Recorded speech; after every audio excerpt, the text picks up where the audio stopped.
Non, mais si je peux me permettre, Nathalie, et moi j'apprécie le soutien que tu nous apportes parce qu'on a besoin de soutien. On a quand même un maillon faible, c'est le préfet. Pardon de le rappeler. Il est faible ou il est fort?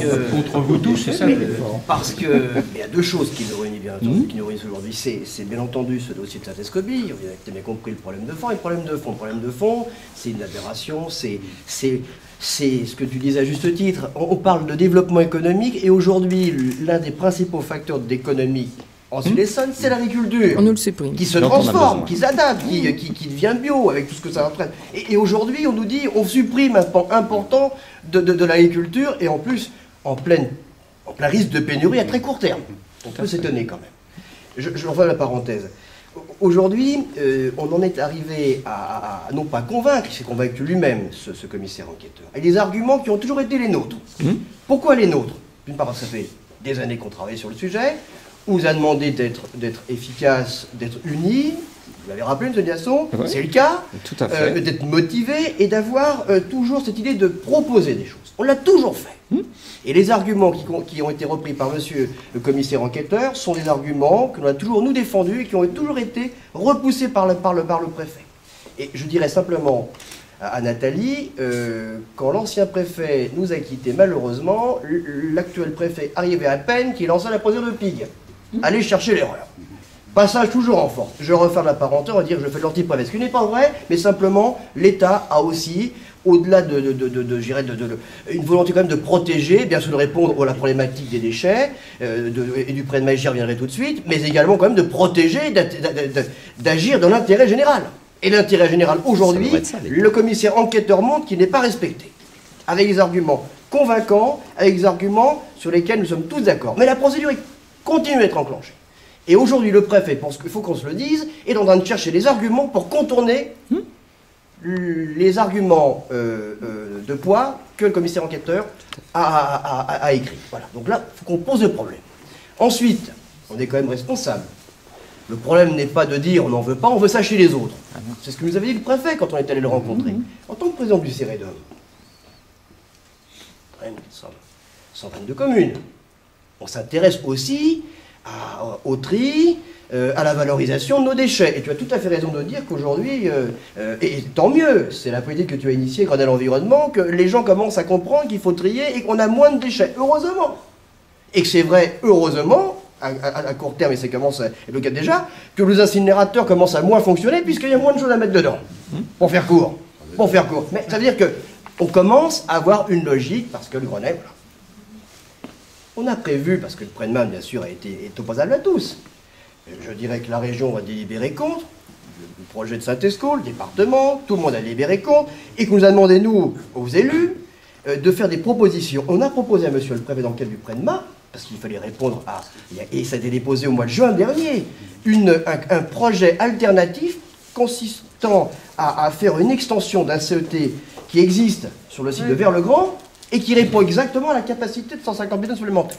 Donc, maintenant, il y a un argument que tu as repris qui est tout à fait juste, c'est qu'aujourd'hui, la capacité imposée par le prêt-de-main est une surcapacité qu'il faut revoir un peu la voilure. Ok, sauf qu'aujourd'hui, il est opposable, même s'il faut le retravailler à très court terme, ce prêt-de-main, mais qu'on a répondu, nous, les élus, à la problématique des déchets en Ile-de-France et à la façon dont on pouvait voir chez nous, proches des zones urbaines, proches des centres névragiques qui créent du déchet. En l'occurrence, c'est cette partie centre-Essonne, centre-est de l'Essonne, je pense à Évry, de l'Aglo, et on répondait à une problématique.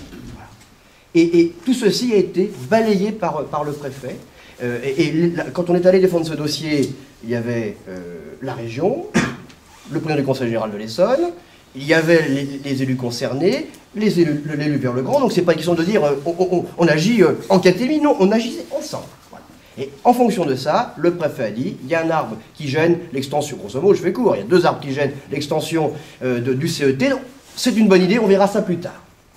Donc, je dis, moi mon problème, et vous l'avez bien dit, M. Niasson, c'est on n'est pas des jusque-boutistes pour faire bien.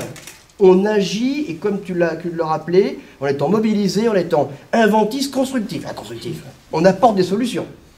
Toutes ces solutions étaient reprises parfaitement bien dans le cahier des charges du commissaire enquêteur. Voilà, pollution, j'en reviens maintenant. Donc, maintenant, je ne vois pas comment, possible autrement, j'espère, que le représentant de l'État en Essonne, le préfet, puisse essayer de contourner. Je ne vois pas comment, juridiquement, à tous les sens du terme, au sens politique du terme, et en tant le plus intelligent possible dans le sens politique du terme, comment il pourrait proposer un contournement de tout ça. Ou alors là... Il peut le faire, mais juridiquement il peut le faire, comme tu sais, mais l'avis du commissaire enquêteur donne des bases pour attaquer. Et s'il faut systématiquement aller devant un tribunal. Et ça coûte une fortune. Ça coûte une fortune, ça aussi c'est choquant, madame. C'est choquant. C'est choquant parce que pour avoir bon droit, il faut payer très Il faudrait cher. voir s'il n'y a pas moyen pour les collectivités territoriales de s'associer pour pouvoir financer une partie. Parce que Là, c'est ce que moi j'avais dit depuis le début. là, Est-ce que vous avez sollicité le Conseil général là-dessus? oui, on a Y consulté. compris Oui. pour une association, parce que Plus haut niveau. ça vaut le coup Oui, de s'associer. parce que pour les le sommes faire. qu'on nous annonce, c'est pas des petites sommes. Hein. Non, mais vous savez, c'est le problème en matière d'environnement. En matière d'environnement, en fait, on considère qu'il y a une recherche d'équilibre entre différents objectifs. Et donc, très souvent, ça ne nous est pas particulier en France, très souvent, ça se finit au tribunal. Pourquoi? Parce qu'à chaque fois qu'il y a une recherche d'équilibre et d'intérêts divergents, et ben, ça conduit assez naturellement à une affaire judiciaire. De toute façon, c'est assez classique en matière environnementale. Alors, ce qu'il y a, c'est qu'il faut y aller dans de bonnes conditions. Exactement. Là, enfin, les bonnes conditions, elles coûtent cher, madame. Je vous aurais dit, avant l'avis défavorable du commissaire enquêteur, l'avis défavorable du commissaire enquêteur change bien les choses. Il est vrai qu'aujourd'hui, notre combat est soutenu par toutes les collectivités Tout à fait. qui financent l'association, qui financent les avocats pour cette lutte. Mais il faut savoir qu'on a déjà dépensé plus de 50 000 euros et que l'ensemble de la procédure va nous revenir à peu près à 200 000 euros entre tout ce qu'on a déjà dépensé, tout ce qu'on a dépensé sur l'exercice 2010-2011. Mais là-dessus, il faut demander à la région. Parce qu'en fait, le problème, si vous voulez, c'est que le PRENMA demande un rééquilibrage entre le nord et le sud. Il faut que la région soit claire. Le conseil régional, est-ce qu'il est pour ou est-ce qu'il est contre Saint-Escobille? S'il est contre, il doit s'associer. On a déjà sollicité le département qui... Mais les deux, voir. il faut prendre les deux. De toute façon, on va solliciter. On va Obligatoirement, solliciter parce que parce que quand on s'engage, on a fait changer l'avis de la majorité départementale, Oui, hein, tout qui à avait fait. dit pour le PRENMA qu'ils émettaient un avis réservé. Et on a fait un amendement. C'est pas pour dire suffisant, qu'on- réservé. On mettait un avis Négatif. contre. Et ils l'ont voté comme tel. Et puis Franck, tout à l'heure, tu disais, nos usines d'incinération sont en sous-charge. Elles sont, même celles d'à côté. Hein. Oui, Warville à 80 000 euros, à 80 000 tonnes au lieu de 140. Donc commençons déjà par les remplir. Bien sûr, ça coûte plus cher, mais Non, mais il y c'est a pas le quelque prix chose qui de compte. très mystérieux dans ce projet, en termes de capacité. Il y a quelque chose de... Mais- Alors, Et ce si qui je se peux- passe, c'est que aujourd'hui, s'il y avait... Si l'État n'allait pas au bout de la procédure, probablement l'État devrait payer des indemnités à la société. À CITA Ouais. Pas m'oublier. Oui. Enfin, en tout cas, si elle attaque, Alors, elle était que partie, À son tour, elle peut attaquer et essayer de faire condamner l'État pour non-respect. Parce que si vous voulez, il faut bien voir que la procédure s'impose aussi à l'État. Hein. Oui. Il y a une procédure, c'est une société privée qui demande une autorisation. Il y a une procédure qui s'impose aussi à l'État. Mais bon, ça, c'est pas votre affaire. Si je peux me permettre, ce qu'a dit un jour le préfet devant témoin, lors Oui. d'une réunion d'agriculteurs, Tout à fait. il y avait Dites-le. les élus présents, ça se passe à Milly-la-Forêt au mois de juin dernier. Le préfet, pour justifier le fait qu'il avait lancé un passage à voir qui s'appelle PIG, pour modifier le PLU de Saint-Escaut, c'était de dire il faut introduire la notion de concurrence. Voilà, c'est ça. Entre Veolia et Suez. Le président, Attendez, non moi je suis désolé, je suis service public, CIR et DOM, j'ai la structure Saint-Mardel qui travaille au travers d'un BEA. Et on fait mieux que les structures privées. Alors comment se fait-il? Alors certains vantent ou décrivent le service public, on fait mieux que ces grands groupes, et ces grands groupes sont appuyés par le préfet qui l'a dit devant tout le monde. Il faut introduire la concurrence honteux, dans les sols. honteux, Ça a ça. été dit par ce monsieur devant tout le monde. Il a dit, alors vous êtes le VRP des grands groupes maintenant, préfet. Bon, voilà. Il a dit que c'était intéressant, ce monsieur. Il a répondu que c'était intéressant comme idée. Et donc, il y a du bon partout, mais je dirais, la procédure telle qu'elle est enclenchée, on voit, Oui. on commence à voir, comme tu disais, un peu le chemin de l'espoir quand même. Sauf que ce chemin de l'Espagne va nous coûter une fortune. Voilà. Et paraît-on qui court aller justifier le fait qu'on dépense des sous pour les avocats ou pour ci, pour là, parce que quelqu'un qui s'appelle préfet de l'Essonne nous cartonne la tête et va aller jusqu'au bout des procédures alors qu'on pourrait peut-être l'arrêter là, et pourquoi pas? Oui. Ça arrive, non, quand même. Un préfet est aux ordres. Il peut y avoir Tout à quand même fait. aussi de Il dire... est aux ordres. Il est pas aux ordres. Surtout que le service public peut faire. C'est malheureusement très classique en matière environnementale. Regarde l'ERICA. sortons du classique. L'ERICA, ça a été la première fois qu'on a réussi à faire reconnaître ce qu'on appelle le préjudice environnemental. Avant l'ERICA, en Crète-Marée Noire, vous réussissiez à faire indemniser seulement le préjudice économique. C'est-à-dire qu'il fallait que les hôteliers montrent ce qu'ils avaient perdu comme nuitée, que les pêcheurs montrent ce qu'ils avaient perdu comme vente. Eux, ils réussissaient à se faire indemniser.